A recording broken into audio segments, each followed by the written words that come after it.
Good afternoon, everyone. It's great to be here. So my name is Priya, and I'm responsible for the work on hybrid cloud and AI platforms at IBM Research. So it's hopefully not surprising that I'm here to talk about the value of open source for the enterprise. As you might be aware, IBM's hybrid cloud platform, a key feature about it is that it's heavily based on open source technologies.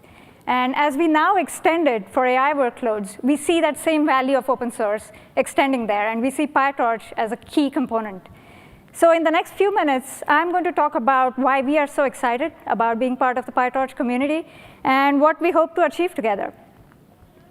So first off, the problem-solution fit here is great because we have a shared goal, that of making generative AI more accessible, both to model creators as well as model infusers. And there's already, as we have seen today, a vibrant community behind PyTorch and also a really robust open governance model. And this is really important, and what this means is we benefit from the best skills and talent across the industry and academia to be more effective at reaching that goal. And we are going to hopefully build it better, build it faster, and collaboratively together to reach, sometimes not exactly shared, but synergistic goals.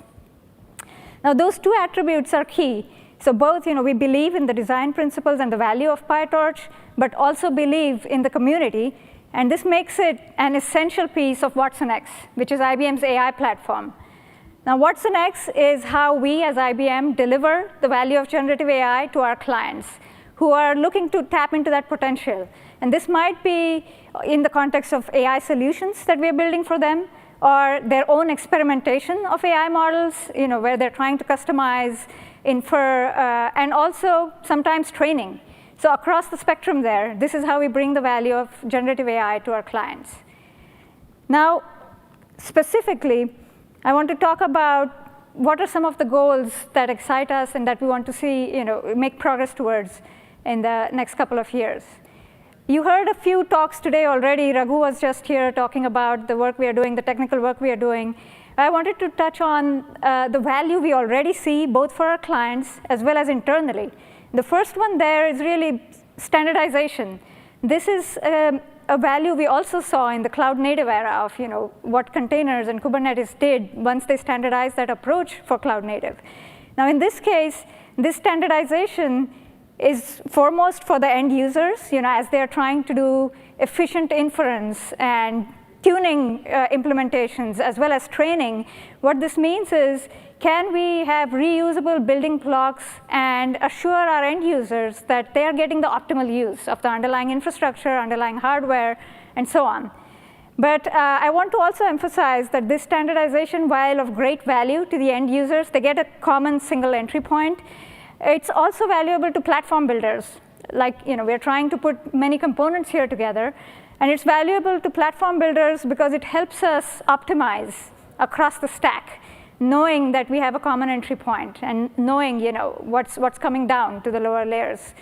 So this standardization is key. And as I said, it's of value both for the users of the platform, who we are building the platform for, but also internally as we do our own AI experimentation and exploration. Now, as I said, this is an extension of our current hybrid cloud platform. So integrating with that, the lower layers, be it Kubernetes, OpenShift, other elements of the stack, this is another goal for us to pursue. And again, what we're trying to achieve there is make sure we can bring this value to our clients across hybrid environments, on public clouds, on-prem, with consistency today, and hopefully perhaps even seamlessly across in the future. And finally, just as a key goal for our open hybrid cloud platform strategy was to avoid vendor lock-in, and in that case, it was mostly cloud providers as vendors. We also want to enable flexible hardware options, so you don't have to get into vendor lock-in with hardware providers. And we think PyTorch plays a key role there. Be it GPUs or ASICs, I think that providing that flexibility for our users, but also a way for these hardware providers to find the right ecosystem to make it more consumable, their hardware. So these are all the goals we see with PyTorch. It's extremely exciting. And we hope to continue this collaboration and creating together. Thank you.